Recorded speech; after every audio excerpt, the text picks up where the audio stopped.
como os he dicho, este tema está grabado, falta solamente la última parte, que es la más difícil para vosotros. Si lo entendéis es sencillísimo, como todo. Si no lo entendéis, algo muy sencillo lo podéis hacer un mundo, pero es sencillo. Vamos a ver. Cuando tenemos un conjunto de datos, bueno, voy a darle a grabar, así sí.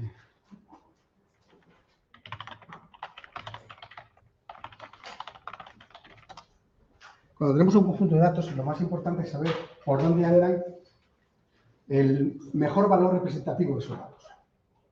Es decir, si tenemos 100, 200 datos en un estudio y alguien nos pide que indiquemos el valor más representativo de todos esos valores, ¿cuál vamos a decir que es? Depende, pero ese es uno de ellos. Vamos a dar un índice de tendencia central, que es lo que conocemos como representativo, ¿vale? Pero no significa necesariamente que la media vaya a ser la mejor, ni mucho menos. Vamos a ver 3 índices, hay muchos más, pero vamos a ver solamente 3. Y luego veremos por qué la media puede no ser el mejor índice en determinados casos, ¿vale? Pero básicamente, índices de tendencia central son media, moda y mediana, ¿vale? Y luego vamos a ver índices de posición. ¿Sabéis lo que es Mensa? Nadie sabe lo que es Mensa. M-E-N-S-A. Mensa. Es una organización para superdotados. Allí, un chico con 13 años, 14, que tenga un CI superior a 130, pues probablemente no le gusta hablar de fútbol, a lo mejor sí, pero probablemente tenga otros intereses como la filosofía, o la mecánica cuántica, o yo qué sé, o la historia, o la geología. Entonces, se han reunido en una organización donde esta gente tiene intereses comunes y puede, pues como el que le gusta el golf, ¿vale? Es una organización. Pero para entrar ahí, tiene que tener 130 de CI o superior en la escala de Wessler. Porque estaba diciendo yo eso, ahora se me ha ido el santo cielo. Ah, sí. Habíamos dicho índices de tendencia central y de posición. Entonces, esto quiere decir que para entrar en esa tienes que superar el percentil 90. Una puntuación directa de 130 en el test Wessler significa que ese sujeto deja por debajo de sí al 90% de toda la población. El 90% del resto de sus compañeros tiene un CI inferior a él y un 10% superior a él, ¿vale? Entonces, esos son índices de tendencia, de posición, que te indican la posición del sujeto en relación al grupo, ¿vale? El percentil 50, que es la mediana, ¿qué indicaría? El valor en esa variable que deja por debajo de sí el 50%, ¿vale? A la mitad de los casos. Sería una persona perfectamente, está en el medio, ¿vale? Equilibrado. Está en el medio, la mitad son superiores a él y la mitad son inferiores, ¿vale? En esa variable, ¿vale? Buenas tardes. Es igual que si os dicen, a ver, para acceder a algún recurso económico en el Ayuntamiento de Móstoles, lo estoy inventando, tienes que ganar, estar en determinada posición. Tienes que ganar menos de lo que gana el 90% de las personas. Te están dando una posición, si la cumples, puedes acceder a esas ayudas. Eso no es una media, no es un índice de tendencia central, es un índice que te indica dónde se encuentra ese sujeto en relación al grupo, ¿vale? Entonces hablaremos del percentil 10. ¿Qué significaría el percentil 10 en una variable? El valor de esa variable, la que sea, que deja por debajo de sí al 10% de la población, ¿vale? el 20%, el percentil 20, es la puntuación de esa variable que deja por debajo de sí el 20% de todos los casos. Esas son medidas de posición, percentiles, ¿vale? Y es lo que vamos a ver en la clase de hoy.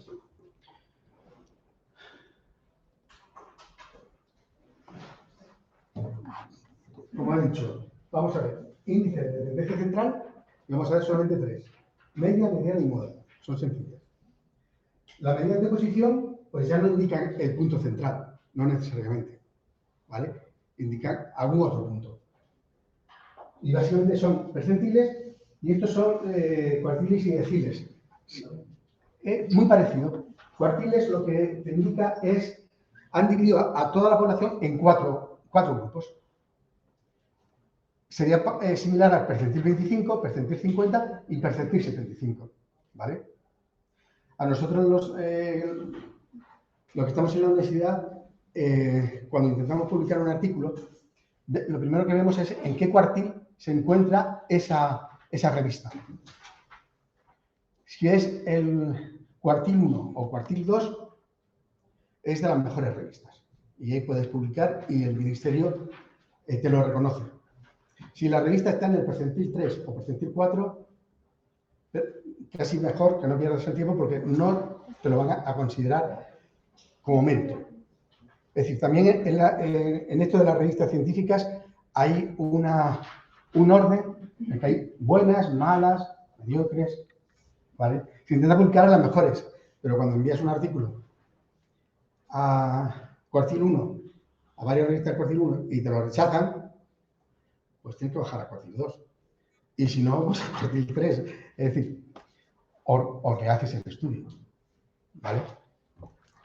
Y los deciles, en vez de dividirlo en 4 partes, dividen en 10. Entonces, básicamente son percentiles. Bien, la media es el índice más sencillo de todos, como podéis imaginar. Lo vamos a representar siempre por una letra latina. Bueno, si la letra es latina, de este tipo, X, por ejemplo, representa una variable en mi muestra. No en la población a la que pertenece mi muestra, en mi muestra. ¿Por qué no ponemos aquí, si hablamos, por ejemplo, de aptitud espacial? ¿Por qué no ponemos aptitud espacial? Pues porque es engorroso. Es preferible, yo estoy trabajando con la variable aptitud espacial o inteligencia medida según el Wechsler o cualquier otra variable y poner todo esto es engorroso en una fórmula. Entonces simplemente cogemos y lo sustituimos por una letra. Normalmente va a ser o X o Y, ¿vale? Latinas. Si esta letra os aparece en el alfabeto griego, eso ya no es de mi muestra. Puede ser, es de la población. Yo puedo calcular una media en la población. ¿Lo puedo hacer? ¿Sí o no? Si tienes acceso a la población, sí. Es decir, Hacienda tiene acceso a la población de sueldos de los españoles. Por tanto, puede calcular la media del sueldo de los españoles. Entonces, no le va a poner la letra X, va a poner mu, que es una letra griega que indica media, ¿vale? Pero, y la veremos el próximo año. Como ahora estamos trabajando supuestamente con muestras, siempre van a ser letras latinas. Y lo que indica que es una media es la barra superior. Es decir, esto indica que es la media de la variable X en mi muestra. ¿Y cómo se calcula? Muy sencillo. Sumando todas las puntuaciones en tu muestra y dividiendo por el número de casos que tienes en tu muestra. Si tienes 20 sujetos a los que les has medido el CI, ¿vale? Pues coges las 20 puntuaciones de primer sujeto, segundo sujeto, tercer sujeto, hasta el 20. Este subíndice indica el índice, el sujeto, ¿vale? O la unidad de observación. Normalmente en psicología va a ser sujetos, pero podrían ser platas, ¿vale? O podrían ser centros educativos, ¿vale? Siempre te indica la puntuación que ha tenido la primera unidad de observación en esa variable, más la puntuación que ha tenido la segunda unidad de observación en esa variable, más hasta el final, las sumas. Y divides por ¿cuántas unidades tendría? N. Pues eso te va a dar la media. Se representa también de esta forma. Este símbolo significa sumatorio. Es una letra griega llamada sigma. Significa sumatorio. En vez de ponerlo de forma tan engorrosa como esto, ¿vale? Súmame todas las puntuaciones de esa variable. Normalmente los sumatorios deberían indicar en la parte inferior y en la parte superior desde dónde hasta dónde quieres sumar. Cuando no os ponen nada, os está indicando súmame todo, ¿vale? Entonces, si veis algún sumatorio que indica desde i igual a 1 hasta i igual a 10, por ejemplo, está indicando que te sumes desde la primera unidad de observación hasta la décima, no va a ser a las siguientes. Imaginaros, esto, ¿qué utilidad tiene? Pues imaginaros que yo he cogido los 20 primeros sujetos son varones. Tengo una muestra de 40 sujetos. Los 20 primeros son varones y los siguientes 20 son mujeres. Y yo quiero calcular una media del test de Wechsler para los hombres de mi muestra y para las mujeres de mi muestra. ¿Qué hago? Pues le digo, súmame desde igual a 1 hasta 20. Con lo cual estoy diciendo, bárreme desde el primer sujeto hasta el 20, que son varones. ¿De acuerdo? Si quiero tener, y divídeme por 20, claro. Si quiero conocer el C medio de las mujeres, utilizaría lo mismo, pero aquí en el sumatorio pondría abajo, desde I igual a 21 hasta I igual a 40. Entonces, en esa segunda fórmula, estaría indicándole, hazme la suma, pero de tal posición a tal posición. Es una forma sencilla de indicar qué tipo de media o a qué grupo la voy a calcular. Aquí tenéis un ejemplo que es muy sencillo. Se ha medido la variable aptitud espacial. Aptitud espacial, ¿sabéis lo que es? Cuando leéis un mapa, ¿a quién le resulta sencillo y a quién le resulta difícil? Saber, vais a una ciudad nueva, cogéis el mapa en Google, pues ¿a quién le resulta difícil ver los mapas y a quién no? Eso es aptitud espacial, ¿vale? La capacidad de hacer razonamientos espaciales mentales, ¿de acuerdo? Tenemos cuántas unidades de observación. Alumno, primero, segundo, tercero, cuarto y quinto. Tenemos 5 unidades de observación, 5 personas. Para no complicar el tema. El primer sujeto ha sacado una puntuación en ese test de 133. El segundo de 120. El tercero de 125. Y yo quiero dar un índice representativo de esos 5 valores. ¿Qué hago? Calculo la media. Sumo todos los valores, 133 más 120 más 125 más 115 más 122, y lo divido por el total de casos que hay. Y me sale que la media es 123.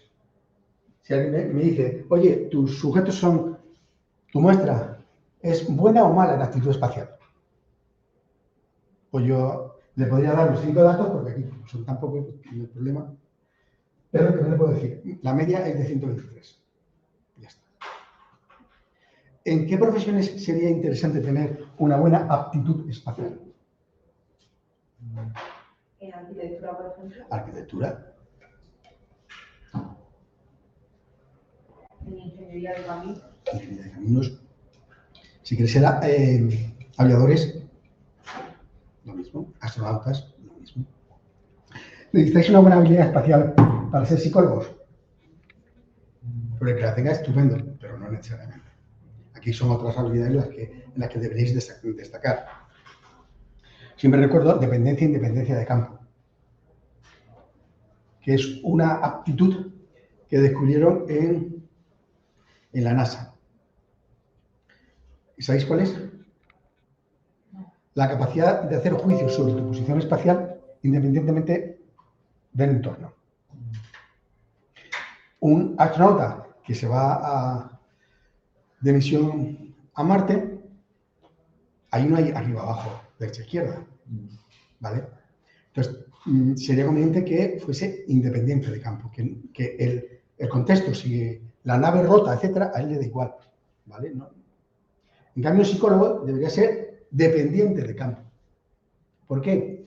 Pues porque un psicólogo un clínico, por ejemplo, si tiene un paciente delante de sí, tiene que sentirse afectado en parte por lo que le está expresando el cliente, el paciente. Si es una mujer que ha sido violada, tiene que sentir en parte empatía por lo que está sucediendo. Los independientes de campo no van a sentir demasiada empatía normalmente. Los dependientes de campo se han encontrado que tienen relación con ciertas habilidades se ven más afectados por el espíritu de grupo, por decirlo así. ¿De acuerdo? Entonces, es una buena habilidad para... El ser alto o bajo en una habilidad no significa nada si no lo pones en un contexto. ¿Vale? Es lo que quería decir. Este cálculo está claro, ¿no? Vamos a complicarlo un poquito, pero solo un poquito. Porque a veces nos van a dar los datos no directos. En este caso nos han dado los datos de forma directa. Nos han dicho, el primer sujeto, 133. El segundo, 120. El tercero, tanto. Pero a veces nos los dan agrupados en categorías. Y nos dicen, anda, aquí el X no representa un sujeto, un participante. Representa una categoría. Porque estos son nota. Y la nota aquí parece ser que la han puesto entre el 5, el 6, el 7, el 8 y el 9. Son las notas de exámenes. Y aquí lo que indicaría cuántos sujetos han sacado 5 es el N sub. Nos está diciendo que hay 135 sujetos que han sacado 5 puntos en el examen. Que hay 66 sujetos que han sacado un 6 en el examen. 45 sujetos han sacado un 7, etc. ¿Vale? Nos dan las frecuencias de cada categoría.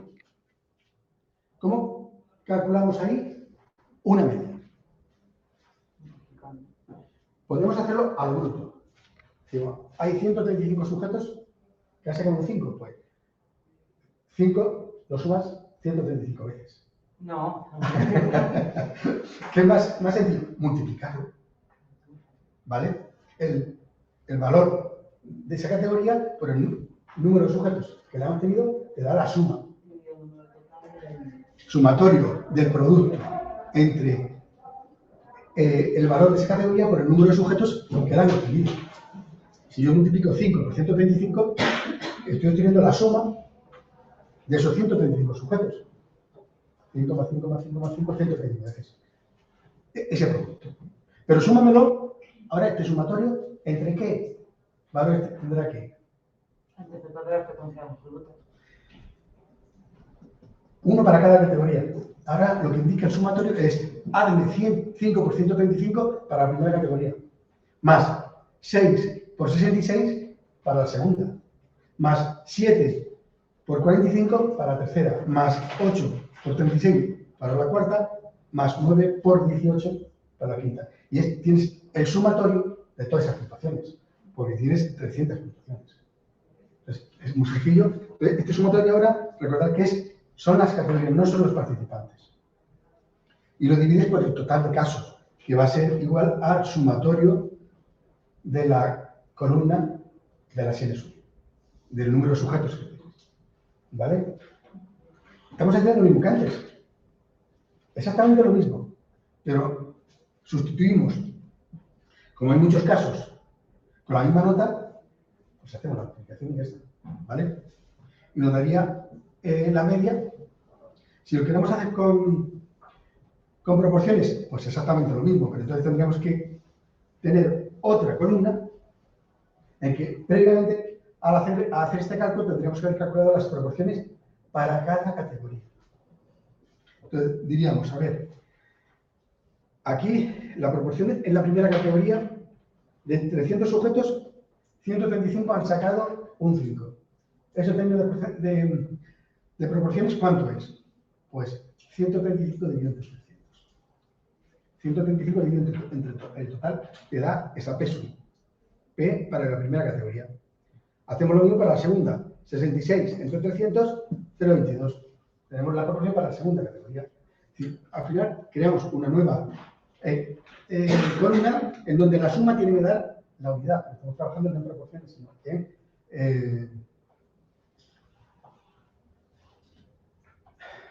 no en porcentajes, ni en proporciones. Y entonces, ahí, en este caso, siempre tendríamos que hacer el sumatorio para las 5 categorías de esas proporciones por el valor de X en cada una de las categorías. Y nos va a dar exactamente lo mismo. Si veis aquí los cálculos, es idéntico. No puede ser de otra forma. 135 por 5, primera categoría, más 66 por 6, segunda, más 45 por 7. Eso nos da 1836 y en el denominador el sumatorio de las n sub. Eso para frecuencias absolutas, ¿no? ¿Qué? Eso para frecuencias Sí, absolutas. nos están dando. Es muy importante atender a que no se está diciendo la tabla. La tabla nos está diciendo que esto es una variable nota, pero no están diciendo que hay. Aquí simplemente nos dice que se puede sacar 5, 6, 7, 8 o 9. Esos profesores no discriminan entre 5,2, 5,5, no, o 5 o un 6. Son las notas que puedes obtener en ese examen, punto. Y te han dicho que 135 han sacado 5. Son las frecuencias absolutas de sujetos que han obtenido un 5, o un 6, un 7, un 8, un 9. ¿Vale? Si lo hacéis por el segundo método, os da exactamente lo mismo, 6,12. Aquí me he hecho un topógrafo para personas que necesitan tener habilidad espacial. Muchas gracias. Efectivamente, también un topógrafo necesitaría tener una buena habilidad espacial. Básicamente todo lo relacionado con la ingeniería. Bien. Y el tercer caso. En el tercer caso, los datos los han agrupado en intervalos. Tenemos exactamente lo mismo que antes. Pero ahora, la variable x, represente lo que represente, nos están diciendo que está en rangos. Aquí, por ejemplo, nos están diciendo que entre la puntuación 26 y 35 hay 10 casos. En ese rango hay 10 casos. No te están indicando las puntuaciones de cada uno de ellos. Entre la puntuación 36 y 45, te están diciendo que hay 3 casos. En ese caso, lo que están haciendo es agrupando categorías, pero a diferencia de antes, en donde la categoría solamente admitía un valor, esta categoría solamente admitía el valor 5. Ahora no, ahora admite un rango. Imaginaos esto, si en vez de 5 tuviera de 4,5 a 5,5. Y tuvieras 135 casos, ¿vale? Y esto proyectase de 5,5 a 6,5. ¿Vale? Que si los profesores se esforzaran más y hicieran más precisas sus estimaciones. Aquí la estimación ha sido muy bruta, pero podéis imaginaros que los profesores pueden decir entre 4,5 y 5,5, punto central es 5, pero ahí todos los que se encuentran en ese rango los meten en esa categoría, ya 135. Aquí el punto medio es un 6, vale, pero el profesor puede decir, vale, cualquiera que tenga entre 5,5 y 6,5, punto central, el 6, lo meto ahí en esa categoría, ¿vale? No lo han hecho. Porque han dicho puntuaciones distintas. Pero en el siguiente ejemplo sí lo han hecho, por la razón que sea. Ahora estas categorías representan intervalos. Y simplemente me están dando los valores de esos intervalos. Tenemos 5 intervalos y el número de casos que caen dentro de cada uno de esos intervalos. Parecido a lo anterior. Pero nos falta algo. ¿Qué nos falta? Punto medio. El punto medio. Y lo vais a tener que calcular. Si normalmente os pueden dar, es muy frecuente que os den esta columna. Estos son los rangos, sabéis que hay entonces 5 categorías, lo tenéis que decidirlo vosotros, y en cada categoría hay tal número de casos, ¿vale? Para aplicar lo mismo que hemos visto anteriormente, forzosamente, ¿qué tenéis que hacer? Pues de cada uno de estos rangos, calcular el punto medio. Entonces, de este rango, entre 26 y 35, el punto medio es 30,5. Observar que aquí el valor superior de este intervalo y el valor inferior del superior no coinciden. Estos son valores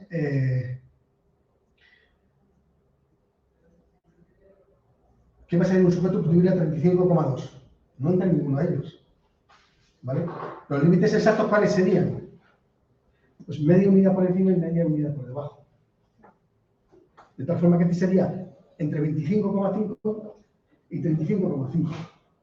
Este cuál sería 35,5, exactamente el mismo, y 45,5. Dejas medio media por debajo y medio media por encima, y ya está. Y calculas el punto central, que es sumas estos dos valores y divides por 2. Y te da entonces el valor representativo de cada uno de esos intervalos. Y aplicas el procedimiento anterior. Ya tienes los puntos centrales y dices, bueno, yo no sé estos siete sujetos qué puntuación han obtenido exactamente. Sé que algunos habrán obtenido 66, 67, 72, no lo sé. Pero asumo, como no lo sé, asumo que estos 7 han obtenido un valor igual al punto central. Es el valor más representativo, ¿no? El punto central. Pues asumo que 7 sujetos han sacado 70,5. Y su suma es 7 por 70,5. Hago lo mismo en la segunda categoría, para la tercera, para la cuarta y para la quinta. Es decir, multiplico de forma cruzada estas dos categorías y su sumatorio será el numerador de la media. Y el denominador es el número de casos que he sumado. ¿Cuántos? Pues sumo todos los casos que hay en la categoría del n sub i. N es el número. Número para la primera categoría, número para la segunda, número para la tercera. 40 es el total de casos que hay. Entonces, aplico esta fórmula y obtengo la media de esos datos. ¿Que lo puedo hacer también con las proporciones? Perfectamente. Una cosa se me ha olvidado. Para facilitaros esto, recordad que las calculadoras que tenéis lo pueden hacer de forma muy rápida. Entonces no tenéis que, con estos números, ese cálculo no lleva mucho tiempo. Sí, lo tenéis que hacer a mano, sí. Pero con calculadora no es demasiado... es rápido. Las calculadoras de ahora tienen un botoncito que es memoria y tú le vas metiendo los datos, los memoriza y os puede dar el sumatorio cruzado, la media, la varianza, os lo puede dar todo. Aprender a manejarla, porque cada calculadora es un mundo, son distintas, ¿vale? Pero os va a ayudar mucho en el examen. Entonces, como esto no se supone que no estamos utilizando calculadora, un paso intermedio, ¿cuál es? Multiplicar, en esta fórmula, un paso intermedio, ¿cuál es? Multiplicar los x sub i por n sub i. 70,5 por 7, 493,5. 60,5 por 7, 423. Con lo cual aquí ya tenéis estos valores resueltos y al final simplemente tenéis que sumar. Y el numerador es 2000. Más sencillo. Dividís 2000 entre 40 y ya tenéis la media para esos datos. En este caso sería 50. Si lo hacéis con proporciones, exactamente lo mismo. Primero tenéis que calcular la proporción. Para recordar que es cada una de las frecuencias dividido entre el total. 7 dividido entre 40 debería dar 0.175. 7 dividido entre 40, 0.175. 13 entre 40, 0.325. Y para aplicar esta fórmula, pues simplemente cogéis, como veis, es el producto de cada proporción por el punto medio. Pues os resulta mucho más cómodo coger P sub i por X sub i. Lo multiplicáis 70 por 0,175, 12,3375. Vais a hacer lo mismo que hemos hecho antes. Vais multiplicando esta columna por esta otra. Al final, el resultado os va a dar la media. No hay ningún problema. Es sencillo, ¿no? Depende de cómo os presenten los datos, apliquéis una fórmula u otra. Las fórmulas no tenéis que aprenderlas, están en el formulario. Entonces, lo más importante de todo esto es interpretar lo que me están diciendo. ¿Vale? Al final lo vamos a ver. Propiedades.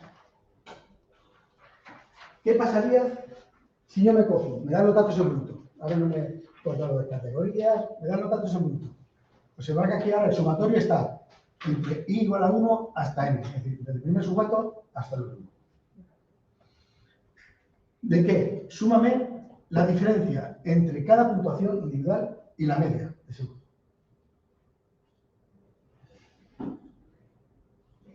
¿Qué pasaría? Que siempre va a dar 0.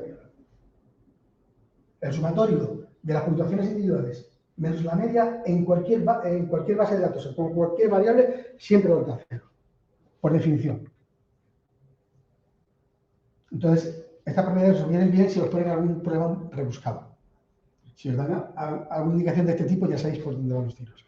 Pero el caso, esta es una de las razones por las que el próximo año veréis muchas veces esta diferencia al cuadrado.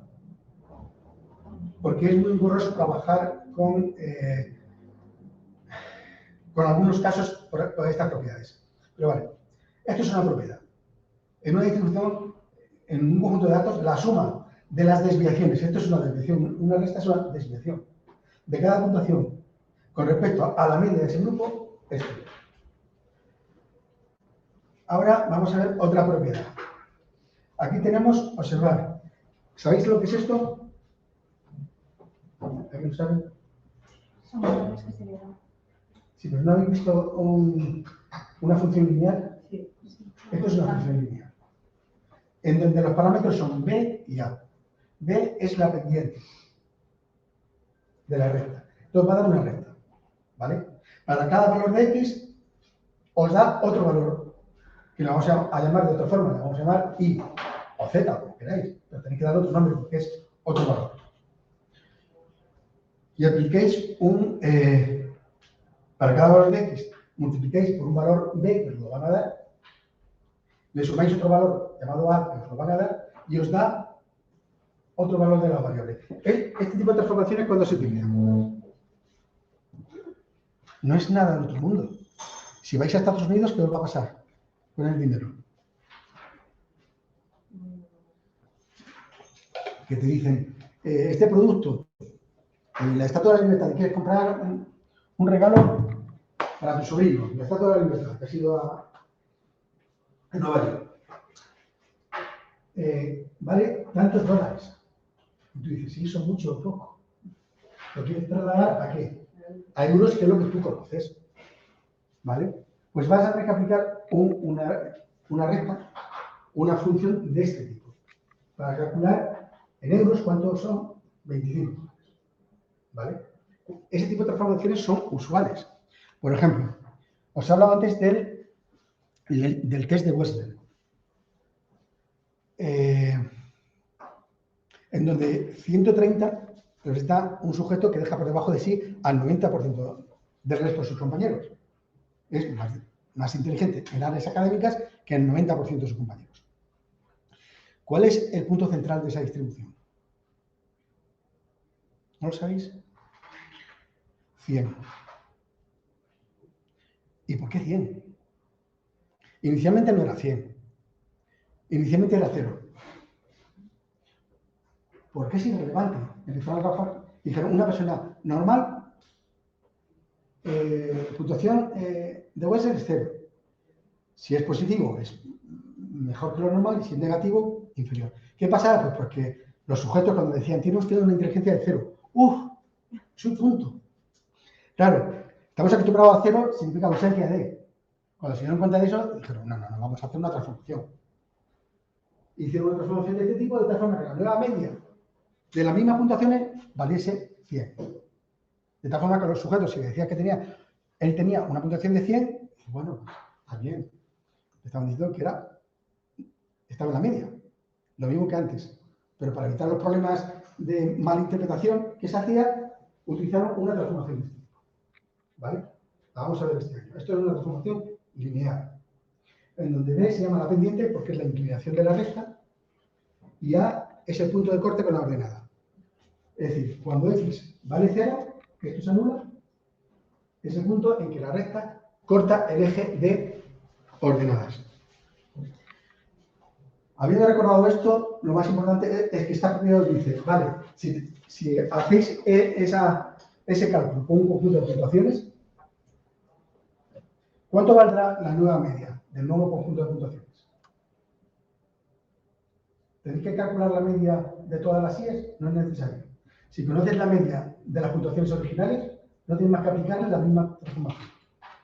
Eso os dice que la pendiente por la media de la variable antigua más A te da la media de la nueva variable. ¿vale?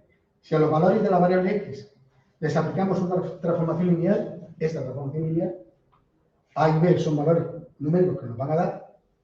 Entonces, la media de los nuevos valores se calcula directamente entre esta expresión. No tenéis por qué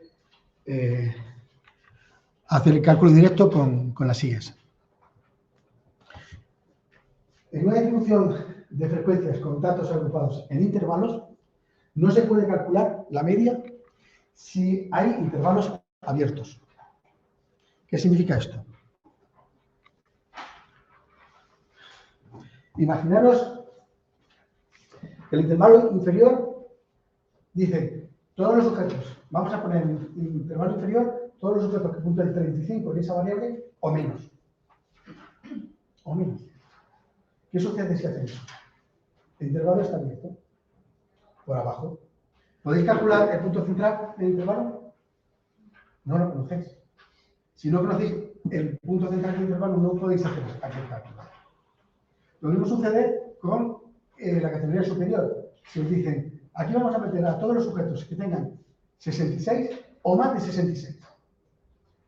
Podría tener 100, 90, 200, lo que sea. El caso es que ahora el 75 no está fijado. No hay un extremo superior de este intervalo. Consecuencia, no puedes calcular en este intervalo el punto central. Consecuencia, no puedes calcular todo. ¿Vale? Entonces, ¿no sería mejor ponerlo con el intervalo? ¿Cómo? En vez de poner 66 o más, ¿no sería mejor cerrarlo? Sí, sí, pero estos son ejemplos de libro. ¿Vale? Entonces, claramente, si en alguno de los intervalos no puedes calcular el punto central, no puedes hacer ese cálculo. Ya está. En la vida real, ¿qué te vas? En la vida real no vas a tener ese problema. En la vida real tú vas a tener todos los datos de tus participantes. Si trabajas con personas mayores que están en una residencia, tú vas a tener los valores de edad, de presión sanguínea, de años de estudio de esos sujetos. ¿Vale? No vas a tener que trabajar con estas categorías porque los tienes y trabajas con los datos directos. Punto. ¿Te puede faltar alguno? Sí. A lo mejor esa persona se ha muerto, estamos en una residencia de ancianos, puede suceder, y no la habéis apuntado en la presión sanguínea sistólica. ¿Qué hacer en ese caso? Hay libros enteros sobre qué hay que hacer en ese caso. Son los llamados datos faltantes o missing data. Pero eso, el que quiera seguir profundizando estos temas, eso es muy interesante. Pero en la vida real eso no te va a pasar. Una duda, ¿en la vida ponderada, porque nos lo hemos saltado, se va a dar más adelante o es que nos lo miramos nosotros? Me la he saltado yo. No, es para saber si entraba. No, entra, seguro. Vale. Pero me la he saltado yo. Vale. Así que lo que hago, la meto. Gracias por recordarme porque esa no estaba aquí. Vale, disculpa. ¿Página? ¿Del libro? Sí, ¿la tienes por ahí? La 58. Os la explico en la clase grabada, ¿vale? Pero aquí en esta transparencia no está. Vale. En este caso, dice la media de J muestras o media ponderada. Imagínate tú que tienes una serie de muestras. No una, varias. Hemos visto el ejemplo de personas mayores en un hospital. Y queremos saber el nivel de colesterol de personas mayores ingresadas al hospital. ¿Qué tenemos que hacer? Pues nos vamos al hospital de la Princesa y ahí pueden tener 50 casos. ¿Vale? Un N y calculan la media para esos 50 casos. Pero aquí en el hospital de Móstoles a lo mejor tiene 60 casos. Si es toda Madrid, recoges todos los hospitales de Madrid. Pero debido a que no todos ellos tienen el mismo número de sujetos, no puedes sin más hacer la media de las medias. Calcular la media del hospital de Móstoles, calcular la media del hospital de Infanta Sofía y luego hacer una media de esas medias. No, tienes que ponderarlo por el número de casos que hay en cada residencia. Porque si no, aquella residencia que tenga más personas mayores va a ponderar mucho más que la que tengan pocas personas. Entonces, de ahí viene el hecho de que os presente la fórmula de la media ponderada, que es cuando tienes no una muestra, sino varias muestras, y calculas entonces la media en cada una de las muestras. Para calcular la media global, tienes que utilizar la fórmula 2.4. Como veis ahora, el denominador no es n sin más, sino es la suma de los datos que tienes en la primera muestra, más la segunda muestra, más la tercera, más la cuarta, etc. Y ponderando a cada media en cada hospital, tendríais el número de casos que hay en ese hospital. ¿Vale? ¿Sí? Aquí lo pone un ejemplo con una serie de casos de calificación en el examen de lengua de la PAU, en función del tipo de bachillerato. Tenéis 3 tipos de bachillerato, el de ciencias, el de humanidades sociales y el de artes, y habéis calculado la media en cada uno de esos grupos. Pero hay un grupo que tiene el de ciencias 13 casos, nada más, el de humanidades tiene 21 casos y el de artes tiene 6. Si queréis calcular la media global, tenéis que ponderar cada una de las medias de cada grupo por el número de casos que hay. Limitaciones. Bueno, nos hemos quedado aquí. Es sensible la media. Este es un problema muy importante en estadística. Es sensible a los valores extremos. Lo vais a ver muy claramente si os cogéis 3 o 4 casos. Poner 1, 2 y 3. ¿Cuál es la media de esos 3 datos? Lo podéis hacer sin calculadora. Un sujeto ha sacado un 1, otro sujeto ha sacado un 2, otro sujeto ha sacado un 3. El punto central ahí está clarísimo, es un 2. ¿Vale? Si lo queréis hacer, 1 más 2 más 3, 6, dividido entre 3, 2. ¿Vale? Pero como los datos son tan sencillos, ahora imaginaos que el último dato, en vez de ser 3, es 30. O 300. Calcular la media ahora. 1 más 2 más 300, dividido entre 3. Bueno, por aquí la calculadora. 101. ¿Qué ha pasado con la media? No era la media antes con solamente el 1, el 2 y el 3, valía 2. Punto central, representativo de Samuel. Ahora ha habido un caso extremo y se ha llevado, la ha arrastrado enormemente. ¿Ese valor de 101 es representativo de esos casos? Yo no diría que es representativo, pero básicamente no es representativo porque hay un valor extremo.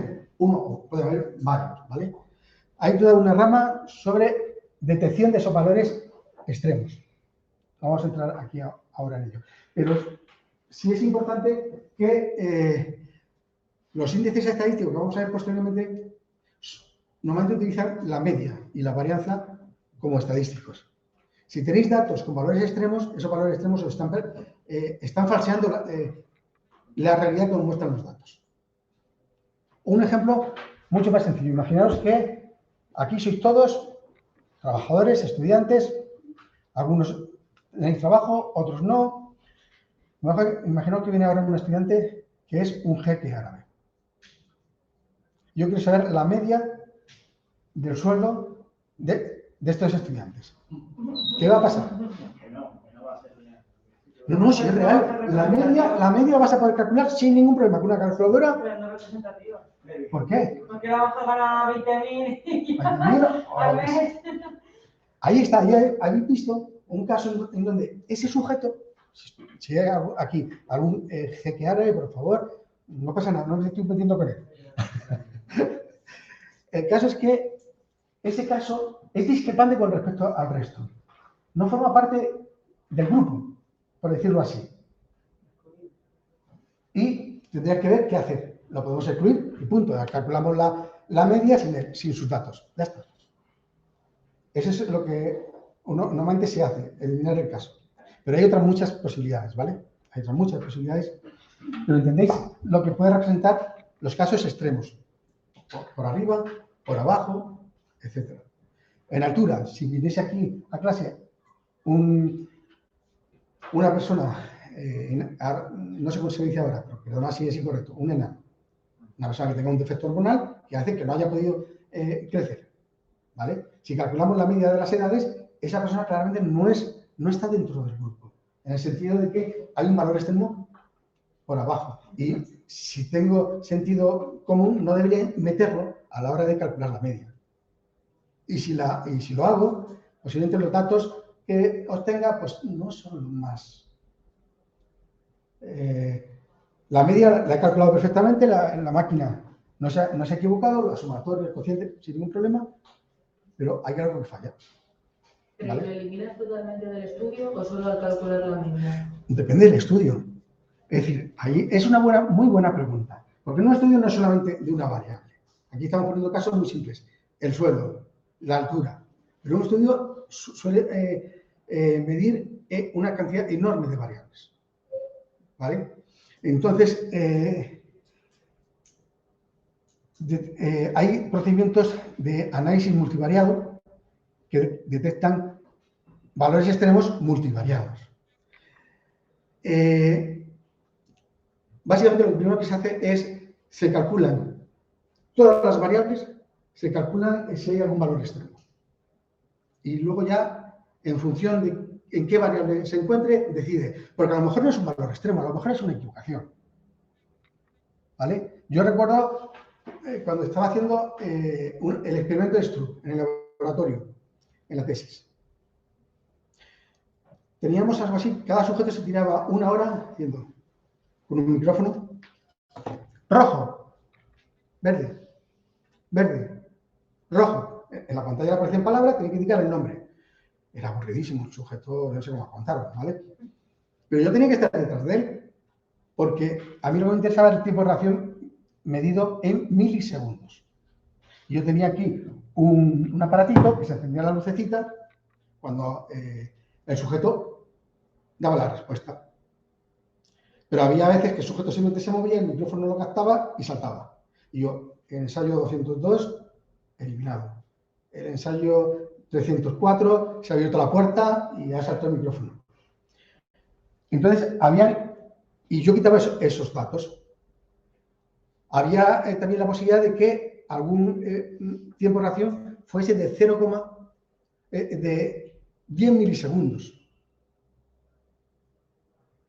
Perdón, 10 milisegundos, nadie puede responder a la teoría de Stroop en 10 milisegundos. No es posible, humanamente. Pues claramente para mí eso era un valor extremo. Por alguna razón había saltado el micrófono, antes de tiempo no lo había visto, a veces yo daba cabezadas, tengo que reconocerlo, y yo ahí juzgaba que 10 milisegundos no era un valor aceptable en el conjunto. Que si el tiempo de reacción era inferior a 300 milisegundos, era un artefacto y lo eliminaba. Tiene que juzgar en cada caso si es un error, si es que imagínate que en la presión sistólica alguien ha metido una presión de 310. Un médico dice, eso es imposible, con 310 la persona está muerta. ¿Vale? A lo mejor eran 130 y el que ha introducido los datos por ordenador se ha equivocado. En cada caso tienes que juzgar. Tienes que identificar qué valores hay, extremos, juzgar en cada caso qué se puede haber producido, ha sido un error de procedimiento, ha sido un error a la hora de teclear los datos, ha sido un error informático. Y por ejemplo, en el caso sí que has puesto de los ancianos, que si uno a lo mejor fallece y te falta la presión, no se podría eliminar ese caso. El caso entero, si tienes, por ejemplo, valores en nivel de estudios que tenía, en el test de Wechsler que hizo, si estaba más o menos depresivo, cuántos familiares tenía, a mí esos datos me siguen siendo relevantes para otros análisis. ¿Vale? Cuando tenga que utilizar esa variable en la que no tengo ese dato, pues ese sujeto se me caería en ese análisis, pero no en el resto. No tengo por qué eliminarlo en el resto de análisis. Sería una pérdida de datos que muchas veces no nos podemos permitir.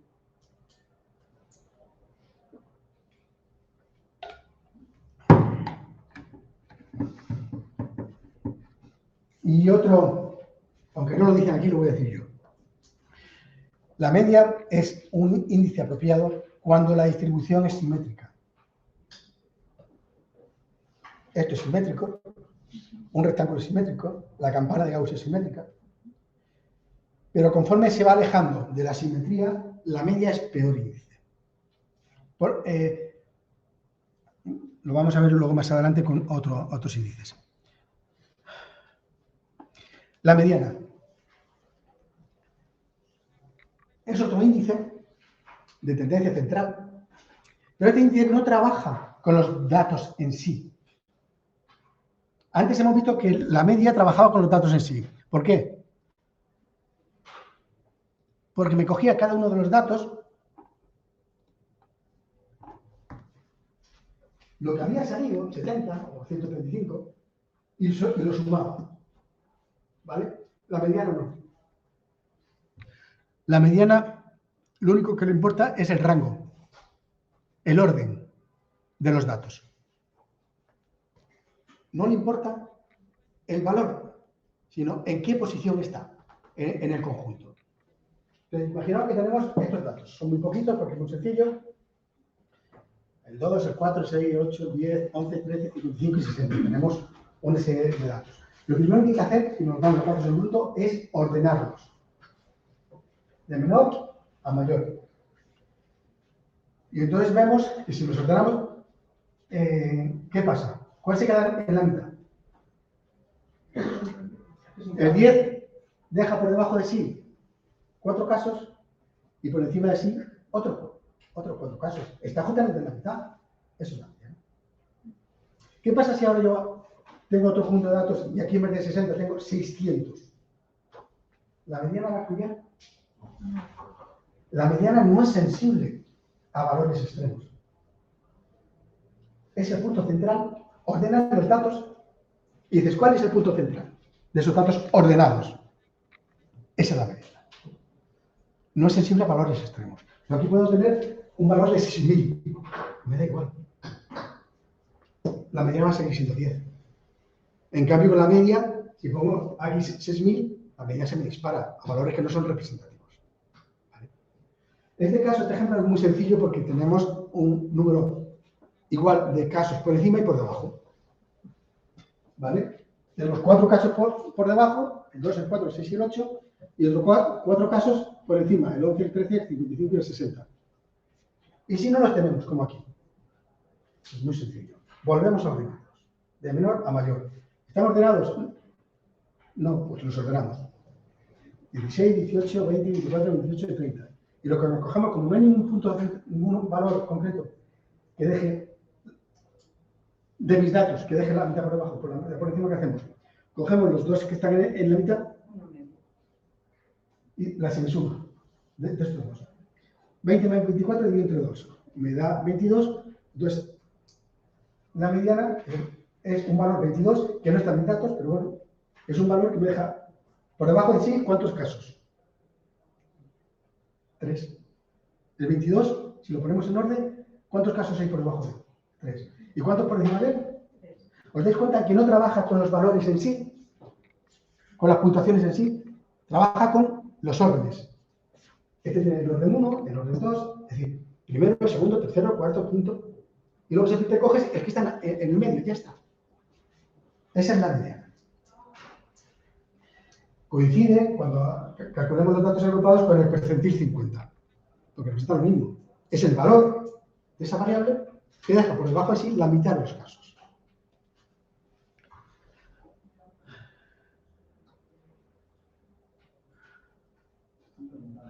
¿Así?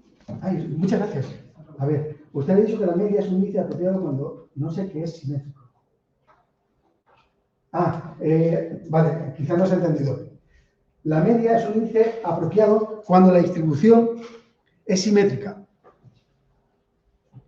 Es decir, si coges todos los datos y haces un histograma de los mismos, es fácil ver si hay simetría o no hay simetría. En el tema 1 lo pudimos ver. Tengo que cancelar. Fuera.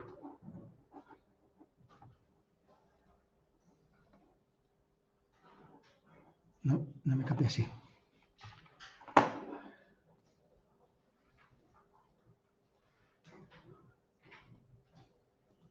Aquí lo tenemos. Si observamos aquí, todas las distribuciones de este primer gráfico y de este son todas simétricas.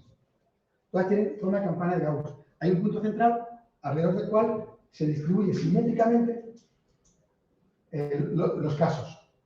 Pero, ¿y aquí? Aquí hay una distribución que es de datos, que es simétrica, que es la que está dibujada en negro, tiene una forma de campana, pero observar que la curva en azul y la curva en verde no es simétrica. En la curva en azul, la mayor parte de los casos están en la parte inferior de valores, y hay pocos por encima. Y en la verde es justamente al contrario. ¿Vale? Entonces, cuando la distribución de datos no es simétrica, es preferible la mediana. Y lo vais a entender como índice representativo del punto central. Por ejemplo, ¿creéis a cuál de estas tres distribuciones, azul, negra o verde, se correspondería el sueldo de todos los españoles? El sueldo de todos los españoles. Sí, imaginamos que tenéis que elegir. ¿Creéis que la distribución del que cobra cada español o cada familia sigue una distribución como la que vamos a ver en negro, que es simétrica? No. Entonces la media no es el índice más apropiado. ¿Cómo creéis que es? Asimétrica negativa. Asimétrica negativa. La mayor parte de la gente gana mucho. Yo creo que es positiva. Yo creo que es asimetría positiva. Muy bien. Yo si tengo tendría que cogerme los datos, no los tengo. Pero da igual. Si tengo que hacer, la mayor parte de la gente está entre 900 y 1.500 o 1.000 euros, asumo. Es tan fácil, yo creo, personalmente, como ver lo que gana todo este barrio, por ejemplo, y compararlo con la familia real. Es que... Y unos pocos ganan mucho. Claro. Un empresario exitoso, un cantante o un deportista famoso, pues eso no se encuentra entre 900 y 1.500 o 2.000 euros. No. Habrá unos cuantos de esos que sigan esto. En ese caso, la media, si calculas la media de esos datos, ¿qué va a pasar con los casos extremos? Van a tirar de la media hacia arriba.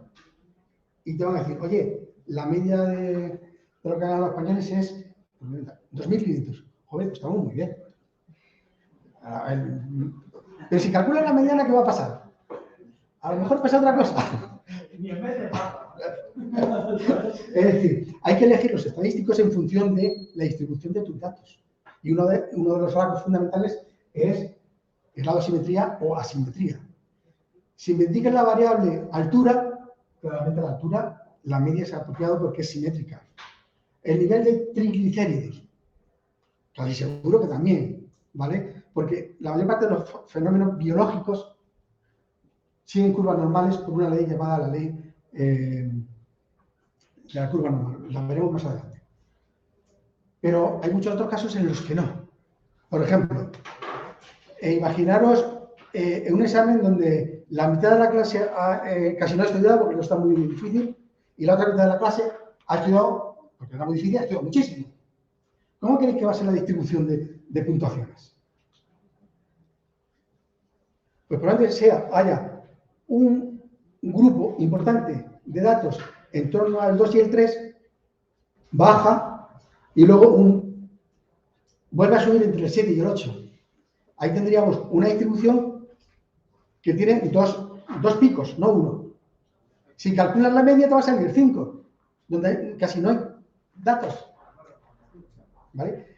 Hay que pensar antes de hacer un análisis estadístico. Es lo más importante de todo. Porque luego los cálculos te puedes equivocar o no, pero lo importante es que los cálculos son mecánicos y normalmente lo va a hacer el ordenador. El año que viene veréis que vamos a trabajar con ordenador, ¿vale? Porque la mayor parte de los casos de los análisis que hacemos no podemos hacerlos a mano. No. Antiguamente se hacía. ¿Sabéis lo que es un análisis factorial? Lo vais a ver en personalidad. Es una técnica estadística que trabaja con matrices de correlaciones en donde se establece el número de dimensiones de un conjunto de datos. Por ejemplo, ¿habéis oído hablar del Big Five? El Gran 5. Los de psicología de la persona dicen que los humanos variamos en 5 grandes dimensiones de personalidad. Extroversión, introversión, agradabilidad, neuroticismo, no recuerdo los otros dos. ¿Vale? ¿De dónde se han sacado eso? Hay una técnica llamada análisis factorial, que es muy bonita, deberíais verlas y no podemos. No hay tiempo. Pero el que vaya a hacer psicología de la personalidad tiene que ver esa técnica y todas las variantes que hay de ella. ¿Vale? El caso es que en 1940, cuando Thurston hacía sus análisis factoriales, no tenía máquinas de estas para hacerlo. ¿Qué hacía? Se cogía una habitación de personas que lo completaba 2 meses, 20 tíos 2 meses haciendo cálculos, no va en broma.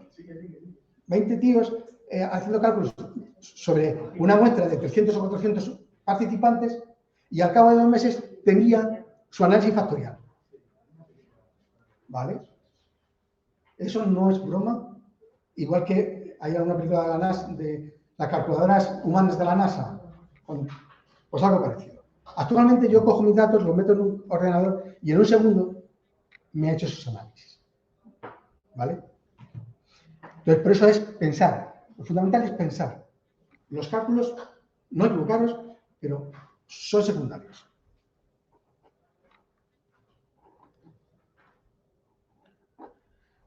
La moda es el tercer índice estadístico de tendencia central. Es el más sencillo de todos. Ya a lo mejor te falta el tema de los intervalos. La mediana de los intervalos. Por los límites. Lo vamos a ver luego en la mediana. ¿Qué vamos a, cuando lo veamos en los percentiles lo vamos a ver. Vale. Perdón. Porque percentil, La fórmula 50 y mediana es lo mismo. Que yo los apuntes no tengo así, claro, por eso he dicho, ostras. Bueno, es que la fórmula es igual prácticamente. Sí, La fórmula prácticamente es igual. es igual. Pero ya como lo dices, como tengo que grabar esa segunda clase, pues meto las dos cosas que me estáis diciendo, oye, que no están en las transparencias, ponlas, sin ningún problema. La moda es el valor más frecuente. Ya está. ¿Recordáis los años 60? Cuando yo era joven, los años 60, bueno, sí, los 70. Los 60 era la moda de los jóvenes llevar pantalones vaqueros de campana. ¿Por qué? Pues salías a la calle y la mayor parte de los jóvenes llevaban pantalones de campana. ¿De acuerdo? La moda es el valor de una variable más frecuente. Entonces, si tenemos, por ejemplo, estudios, en la variable estudios, los hemos dividido en primarios, ESO, FP, diplomados y superiores, y nos dan el número de casos. En muestra del sujeto que tiene cada uno de esos. Pues lo único que tenemos que hacer es, a ver, ¿cuál es la categoría en la que más casos hay? En este caso 13, pues ese valor se corresponde con estudios primarios. La moda en mi muestra es estudios primarios.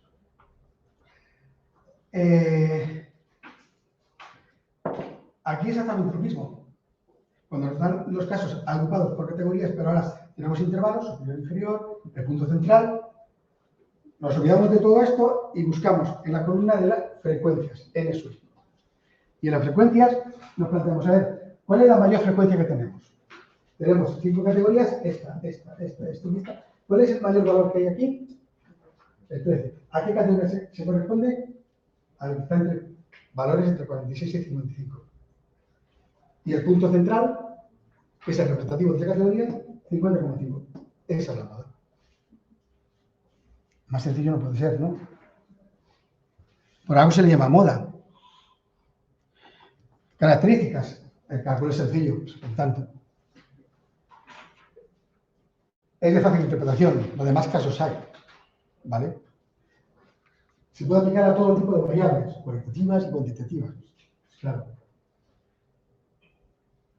Pasa lo mismo que sucede con la mediana. Si en una distribución de frecuencias, con datos agrupados e intervalos, no se puede calcular si el intervalo modal es abierto. ¿Qué pasaría en el caso anterior? Si Aquí tenemos en esta categoría 100 casos. Y aquí este intervalo está abierto. Es decir, aquí hemos metido a todos los casos que puntúan 35 o menos de 35. ¿Podemos calcular el punto central? No.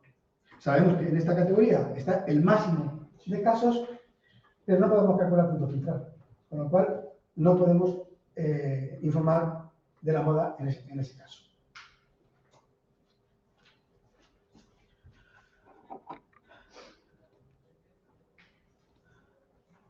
Bueno, y lo más importante, ¿y cómo elijo entonces un índice u otro? Me han hablado de 3 índices y os puedo asegurar que hay muchos más. La media geométrica, la media recortada, el MAT, hay muchos más. Pero lo importante aquí es tener unos criterios para elegir unos u otros.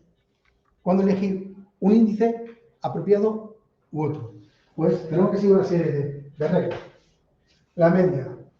No se puede, bueno, o no se debe, porque se puede calcular que cuando tengas una calculadora, y la calculadora le va a dar igual lo que metas. ¿Vale? ¿Te va a hacer la media? Sí. Otra cosa es que ese valor sea apropiado. Sí, la distribución está muy afectada por valores extremos, outliers, dicen en inglés. Si veis valores outlier, o los quitas y calculas la media con los datos restantes, o ahí no está, con todos los datos no es apropiado. Si el nivel de medida es de la variable es nominal u ordinal. Es decir, en el caso anterior,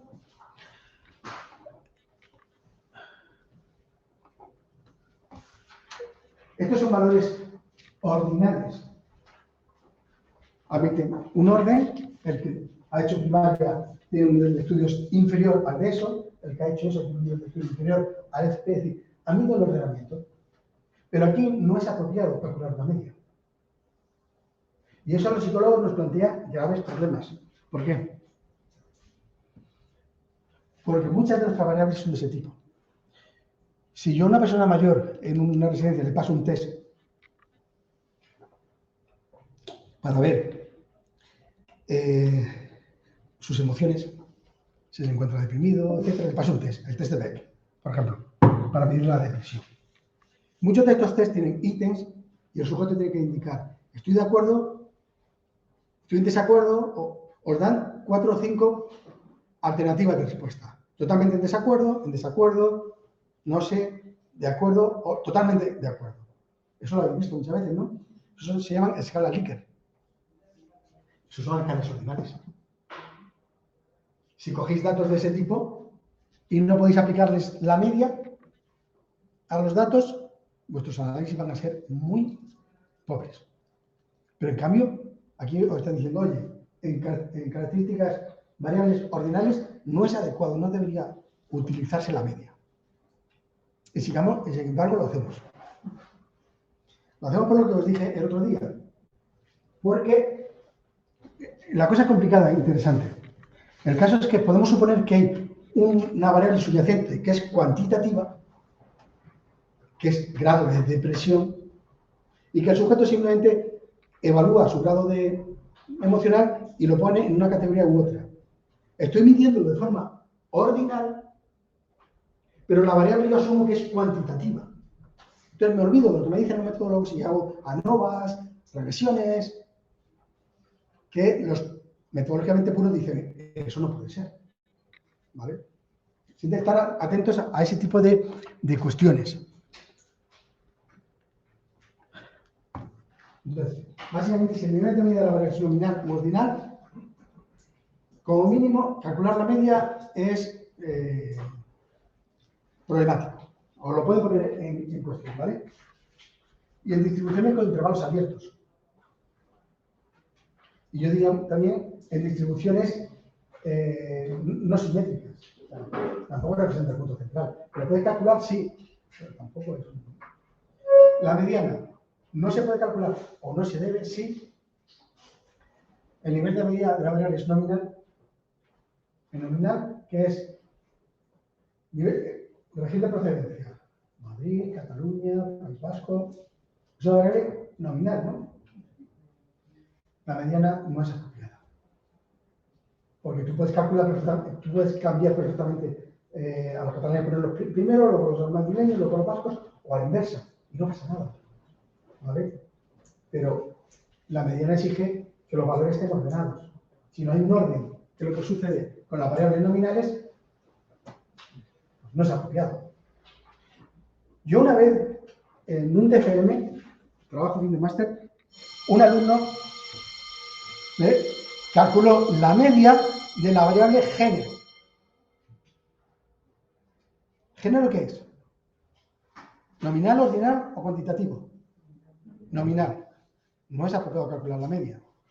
Eso es un error garrafal. ¿Vale?